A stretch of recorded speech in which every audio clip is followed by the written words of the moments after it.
On today's show, we continue our Houston Rockets NBA Draft Profile Series, taking a look at the late blooming wing with potential star upside out of Washington State, Cedric Coward. We'll take a look at his strengths, his weaknesses, NBA player comps, projected draft range, potential fit in Houston, and more. It's all coming up right here at Locked On Rockets.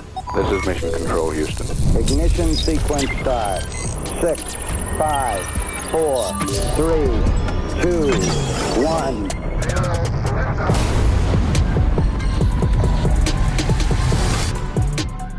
What's up and welcome to another edition of Locked On Rockets, your daily podcast home for everything Houston Rockets basketball. As always, I'm your host, Jackson Gatlin, native Houstonian and credentialed media member. I'm also the host of Locked On NBA Thursdays. Be sure to follow along wherever you listen to your podcasts or on YouTube. Just search Locked On Rockets, where the best way you can help us grow our show is to listen every single day on a podcast platform of your choosing, and then like, comment, subscribe on YouTube. Now, today's episode is brought to you by Game Time. Download the Game Time app, create an account, and use code Locked On NBA for $20 off of your first purchase. And as always, thanks so much for making Locked On Rockets part of your day every single day, whether it's on your way to work, on your lunch break, in the gym. Thank you so much for being an everydayer.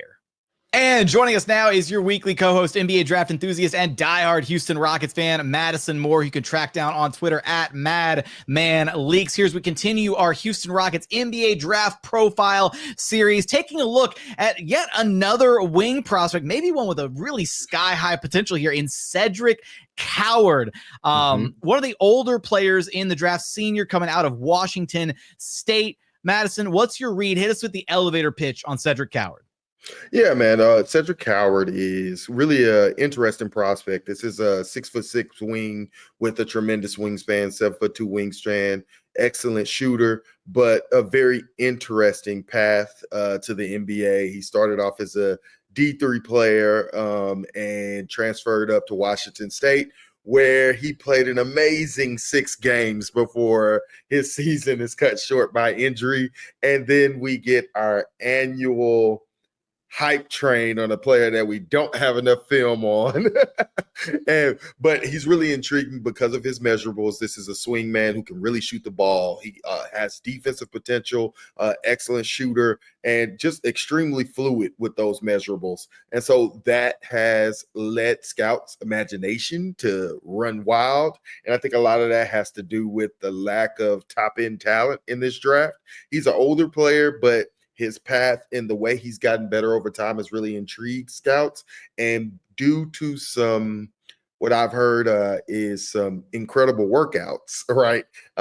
He's really been shooting up boards and been this intriguing prospect with this kind of quiet upside, the type that you hear about with Jalen Williams without the film of Jalen Williams. So he's been an interesting prospect in that sense. That's a name. That's a comp and a name that I've been seeing thrown around a little bit. And I know we're going to get to our comps a little bit later on. So maybe not like a stylistic comp, but maybe just like this year's like version of Jalen Williams. Late bloomer. Okay, there we go. That's probably look. He'll almost be 22 years old on draft night. So he's an old boy there. But all right. Let's start with, so we're going to get into later on, we'll get into his, NBA player comps, projected range, how he could possibly fit with this Rockets team. Let's start with his strengths. What do you look at as his number? I know, and this is going to be hard, right? Coward's going to be one of the hardest prospects to try and evaluate fairly or in good faith, right? Because of that small sample size that we're working with. But what do you look at as like his most billable skill, the best thing that he has on paper? To me, it has to be the shooting. I mean, that's the day one skill. I mean, he's an excellent shooter. He's an excellent shooter at D3. I know the competition was weak, but he was also, it translated straight up to Washington State in the 6 games, 40% shooter on good volume. But it's really just the combination of that fluid shooting ability with the wingspan and the physicals, the measurables for this guy. I mean, he projects to be a very good impact defender. I think he hasn't really shown that level of defense in the college game, but you definitely can see that it's within his realm of scope. And when you kind of focus his role in, there's a high floor for a guy like this with those measurables and that smooth shooting stroke. How differently is it for you when you're trying to like evaluate and piece together when you've got such a small sample size to look at? Because obviously, like small sample size theater, right? We've been fooled by it. You watch a player go off for 6 games, 10 games. It doesn't just happen with prospects, right? We fool ourselves into it with players at the NBA level. You watch a guy go off for a 10-game stretch, you're like, oh my God, he's the next whoever, and then suddenly he comes back down to earth, and you're like, oh damn, okay. So like, what are some of the reasons to believe that it's not just a small sample size, that he is who scouts think he is? Oh man, I that's really tough. I mean, like these are the hardest prospects for me to evaluate because there's not enough film, I think, for me to like get an educated guess. And it really just falls on the intel and the workouts and the behind the scenes, the interviews, right? That really sell who this player is going to be. And then you listen to his story, you watch his work ethic, like those workouts really I've heard are shooting him up boards, right? It's because they get to see stuff that we don't really get to see that help them believe that 6-game sample size is real. And for me, these prospects are like, I kind of shy away from. Like, I don't have enough film to properly evaluate and see if this stuff is real. But I mean, the mechanics on that jump shot is real. I mean, I don't worry about him shooting at a high level. I do worry about his production, and some of the shot creation stuff that he flashed looked really good and was very intriguing. And I like to see that over the course of 20 to 30 games in college basketball. I mean, we can talk about some of his strengths. Like he has this mid-post turnaround that all the great elite guards shoot, you know what I mean? And the way he gets in and out of his mid-range into a silky smooth jump shot, the way he can keep a defender on his hip and, pump fake and turn and shoot over him with his wingspan, that stuff is reminiscent of some of the greats, right? And so that stuff really gets your mind thinking, but without having a competent enough sample size to see him do that over and over again and shoot that consistently at a high clip, even with his 3-point shooting, it leaves a lot to be desired. It leaves his evaluation up in the air for me. And I think there's a whole lot of risk for a prospect like this. And I think he's shooting up the boards, not just because he's intriguing in that way, but really because the lack of the high-end talent in this draft. Do you think he's the riskiest prospect in this draft? I wouldn't say he's the riskiest because I think his floor is pretty high. Like he's pretty easily projectable as an NBA swing man because he already has the size and the shooting, right? I think at the very least he'll do that. But for him to be drafted in the top 10, I mean, think about it. We just did a evaluation on Carter Bryant, and he's such a raw prospect offensively, but people believe in his upside too, but he's so much younger, right? And this guy is way more polished than him, but just doesn't have the sample size. I feel like we're doing the same thing with both of these prospects in different ways. You know what I mean? And so it's really tough for me to say, but I do like his intriguing tools. And if you're looking for a swing man, you're looking to find which one of these wings do you want to bet on? And I'm sure the other guys have not wowed you enough. I think Cedric's tape in his 6 games looks the best in that small sample size than probably any stretch of the other guys. Coming up, we'll talk a little bit about Cedric Coward's defense as well as some potential drawbacks with him as a prospect. We're going to get there in just one moment. First, today's episode is brought to you by Game Time. Look, there's nothing like the NBA playoffs. This NBA Finals has been awesome through 3 games. The intensity, the buzzer beaters, the fans losing their minds is the kind of atmosphere you need to experience live. And Game Time makes it fast and easy to get seats, even for the biggest playoff games. Prices on the app actually drop the closer you get to tip-off. And with killer last-minute deals, panoramic seat views, and no surprise fees, Game Time is a total game changer. Look, I've used Game Time throughout the season to buy plenty of different Rockets tickets, and when I tell you, it makes the process so seamless, so easy. It's perfect. You can see your seat before you buy, so you know exactly what to expect before you get to the game. The app makes it so simple. 2 taps and you are done. And with your Game Time guarantee, you know you're getting the best deal. There's no hidden fees, no price gouging, none of that mess. It's fully transparent. So take the guesswork out of buying your tickets with Game Time. Download the Game Time app, create an account, and use code LOCKEDONNBA for $20 off your first purchase. Terms apply. Again, create an account, redeem code LOCKEDONNBA. That's LOCKEDONNBA for $20 off. Download Game Time today. Last minute tickets, lowest price guaranteed.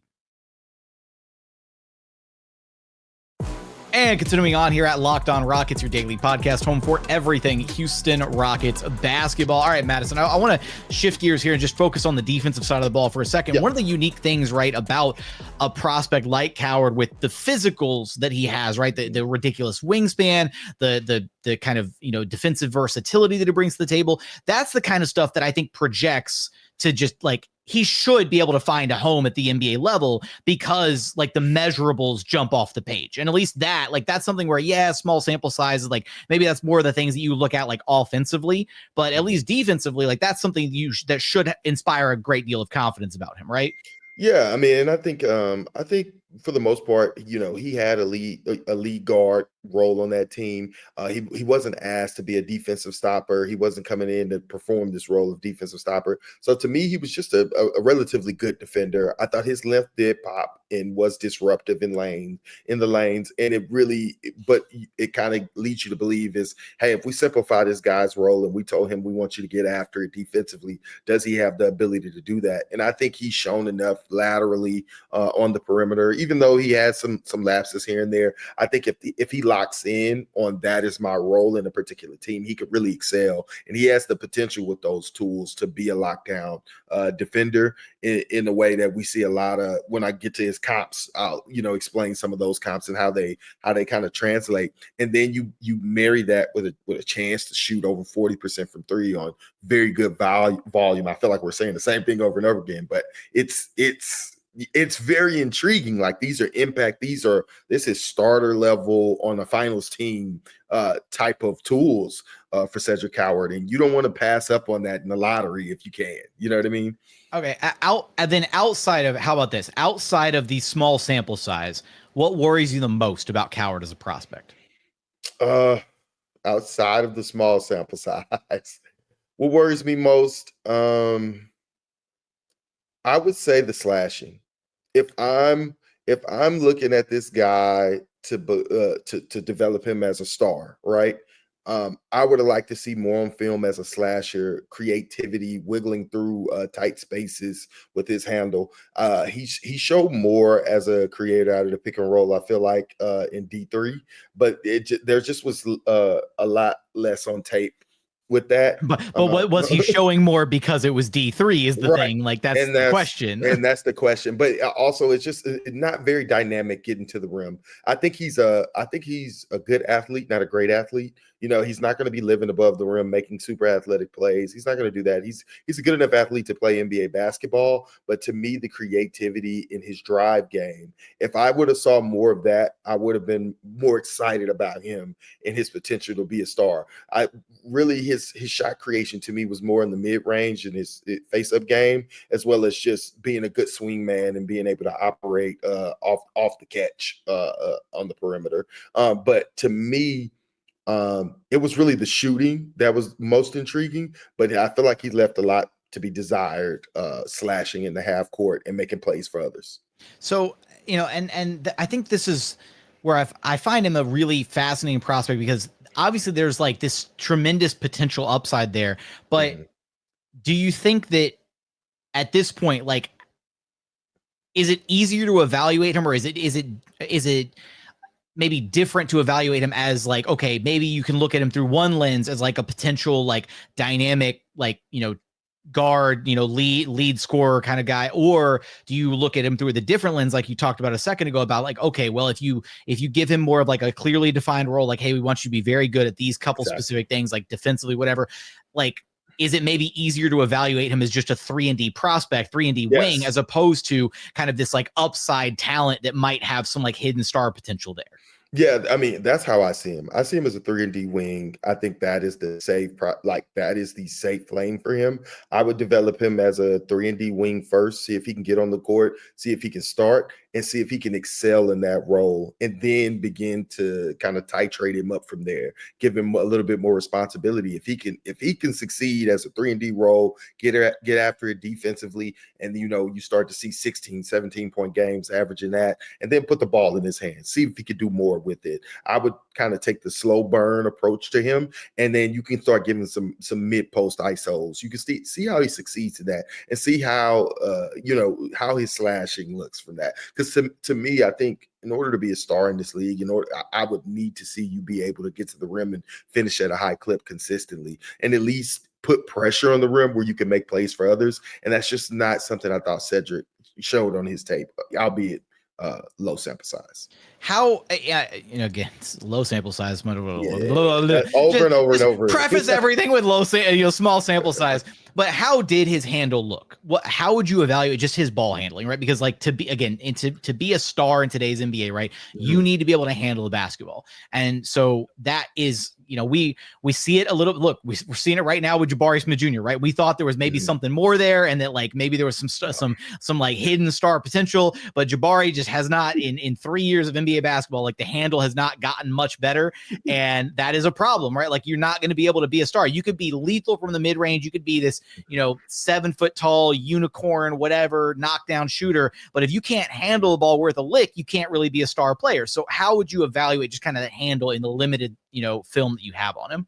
Yeah, no, I think he can handle the ball. I don't think he's any means of some dynamic ball handler. I think he has shown enough that if he isn't, quite there to handle it at the high level to initiate offense right now, which I don't think he can, he's shown enough that I think he can easily develop that into his game. If he needs the ball, initiate offense, he can. There's just I don't think he initiates at a high enough level to do that on the NBA floor at the moment, but it's within the realm of outcomes for him. I think his handle's good enough as a creator right now where he'll be able to run some pick and roll eventually, right? He'll be able to do some initiation. I don't think to me, Jabari, I was never bought in on the handle with Jabari. I was one of those guys who didn't really, I thought he was a 4, but with Cedric, I think it's better than that. I think he'll be able to do, but I really see him operating in certain aspects or certain spaces in the game. I don't see him more of as an initiator, but somebody you draw up something and run him across a couple screens and then get him into actions like that. Kind of similar the way MA uses Jalen when he wants to get him open, right? And you let him go to work like that. In a similar way that Kawhi is used, right? Kawhi doesn't bring the ball up the court, right? But you give it to him on the block or in certain areas and you let him go to work and you can trust him to get up and take a good shot. And so that's how I see his game. Okay, that provides a little bit more confidence. One of the knocks that I kind of saw on him, looking at what some of the other draft heads are saying about him, is the kind of struggling to create some separation off the dribble a little bit at times, and that kind of shot creation element is certainly plays a part in potentially being that star outcome type player, as opposed to just guys who can't create from themselves. Those are your prototypical 3-and-D role player guys. So yeah, I think his shot creation is really limited to that mid post. That's really where I've seen the most consistent shot creation reps out of him. Everything else is off the bounce. You know what I mean? But him actually giving you a move and getting to the basket, I think that goes into what I was talking about in his slashing ability. He doesn't really create angles or see angles in that way, and he doesn't use complex step back moves and everything. I think his game is simpler than that. I think the most complex moveset he has is within the mid post, and still with that is to be continued because of the sample size. Coming up, we'll get into Cedric Coward's NBA comps, projected draft range, and fit with the Rockets. We're going to get there in just one moment. First, today's episode is brought to you by WayFair. Look, there's nothing like stepping into your own outdoor space and feeling like you've escaped to a personal oasis. If you're wanting to update your patio this season, WayFair has made it so easy to turn it into a space that feels like yours, comfortable, stylish, and ready for summertime. WayFair has everything that you need to level up your outdoor space: conversation sets, outdoor bars, fire pits, hot tubs, gazebos, and even the perfect string lights to set the vibe. It's like giving your backyard that resort feel without the resort price tag. Look, my girlfriend and I, we just added a few extra lounge chairs to our back patio area. It's awesome for entertaining guests, inviting people over just to have some drinks, or maybe have a little board game if it's nice outside when the weather's good, all that awesome stuff. It's like our own personal little slice of heaven. and you can get yours too. Don't wait. Make your outdoor space your dream oasis today with WayFair and enjoy it all summer long. Head to wayfair.com right now to shop a huge outdoor selection. That's wayfair.com, WayFair.com. Wayfair, every style, every home. And final segment here at Locked On Rockets, your daily podcast, home for everything Houston Rockets basketball. All right, Madison, we've got our comp section here now, so we can get a little bit of a glimpse, maybe, and then small sample size. I'm just kidding. At this point, it's just a running joke. I can't wait to use this on like another prospect. I just feel like, you know what I need? I need to clip myself or you saying small sample size and put it on the soundboard so I can just hit us with like, one of the where's my Eric Gordon? Oh my. I'll hit us with one of those like every time we bring up Cedric Coward moving forward. All right. So we do for anybody who's not familiar with how we do this, we do 3 sets of comps, low end, median outcome, and then a high end list of comps. Hit us with your low end comps, Madison. Yeah, for low end comps, these are lower end 3-and-D wings who really just don't do anything at a high enough level to really, start in this league. So one of them I think is Justin Champagnie, another rangy, a big wing, plays for the Spurs, right? But serviceable wing, like wings that can shoot, find their way on the court and, find their way down a bench, right? And so I think that's probably the floor. He's going to at least be that type of player, Justin Champagnie, Kelly Oubre, those type of guys who provide you some instant offense off the bench, some really good shooting, out of the corners, and can be very aggressive defensively, but maybe just not as consistent as you would like. So, you know what I mean? And lastly, for the lower ends is Moody. I like Moody from the Golden State Warriors a lot because I think they have similar measurables. They both come out with very long wingspans. But as you see, Moody is just not consistent enough to start and be trusted on a consistent enough basis. And so he's just, until you can be consistent enough as a defender and shooter, then, you know what I mean? You think that's a little bit Steve Kerr? It's fun. No, it's funny because I remember being a little bit higher on like Moody's like offense coming out, and then he turned himself like he kind of made like he's made his bread and butter a little bit more now on the defensive side of the ball. At least like that's where Steve Kerr trusts him more, right? At least in Golden State system. Not to say there's maybe there's something more there, but like he's found his niche, right, as a defensive kind of not I won't say defensive specialist, right? Because nobody thinks of Moses Moody as like this defensive ace, but he's a solid to plus level defender, does his job well enough to be a starting caliber player at times. So yeah, okay, all right, I like it for a low end. Yeah, all right. no, I think it's exploring. Like Moody doesn't have any complex moves, but if he gets you on your hip, he'll get you in. He'll can make it to the basket and score on you. So I like that as a good compliment. And Moody also has a 7-foot wingspan, which is similar to Coward with a 7'2". Okay. But moving on to the median end outcomes, I have Devin Vassell, another Spur. I think is that's if the ball handling comes and he starts to get more involved as a wing, ball handling wing who can shoot. And I also have Aaron Nesmith, which I think has kind of emerged this year as a very good shooter, very aggressive defender, a guy who you can put on the floor and just makes the right play, makes smart decisions. I think Coward really projects that way. Teams like how smart he is, like that he doesn't make many mistakes. And I think that is the type of player that he could, easily become. And that's when you're doing things at a high enough level where you're a starter on your team, like you're a starter level guard on the team that makes impact players, and you can trust, to play 36 minutes a night, right? And then moving on to the high end, one of the ones I really like for him is Mikal Bridges. I think Mikal Bridges really.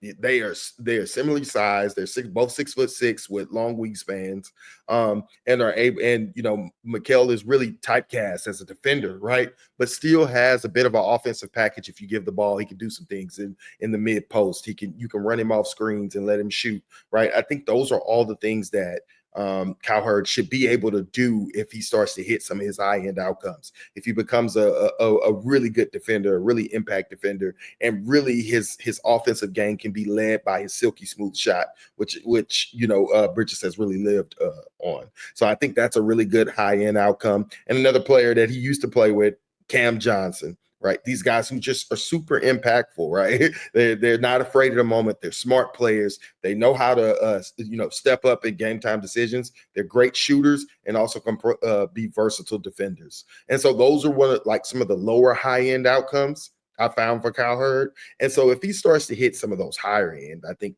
the ones that people are really looking for, where he starts to scratch the surface with superstar, I really like a guy like Michael Finley. That's a little blast for the past. Yeah, Mike Finn, man. Michael Finley was a multi-time All-Star for the Dallas Mavericks. A big guard, also a Spur. Also a Spur. Jesus, how did that happen? But anyway, watched a lot of those games. But anyway, a guard who can create for himself, can operate out of the mid post. It was a very good shooter, especially in certain situations, and in certain games he could really get hot, and just was an all around creator and good offensive player. So I really like their body types. I really like their similarities. He's not as athletic as young Mike Finn, but older vet Mike Finn with all the tricks of the trade. That is the type of player I think Cowherd can become if he's going to be a superstar. Okay.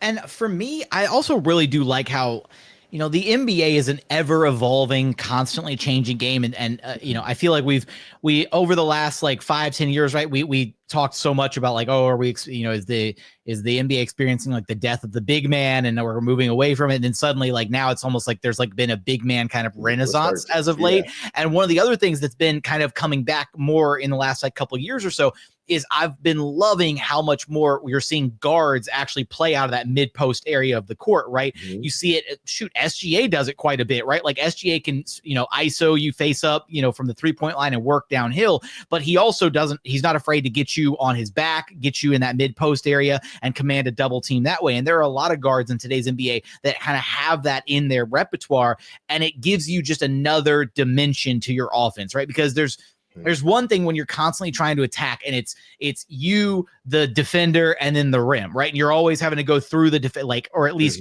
working your way in from the 3-point line down, right? And you've got so much space, so much ground to cover. But if you can put a defender on your back, use your size, use your length, use your wingspan to play over the top, like those are all different dimensions, different ways that you can, unlock some offensive potential. So I'm intrigued by Coward, and maybe I'm falling in love with this whole idea of like a player that doesn't actually exist. And maybe he is just a 3-and-D guy. But you also caught my eye with that Nesmith comp, because if you could guarantee you got Aaron Nesmith with the 10th overall pick in the draft, you're doing that 100% of the time. Like Nesmith has turned into such a valuable piece for that Pacers team. Just like you said, really solid across the board, doesn't make mistakes, can obviously catch fire and win you a game like he's done in the postseason multiple times. And I mean, we also know, here's the thing, right? We know this Rockets team desperately needs shooting.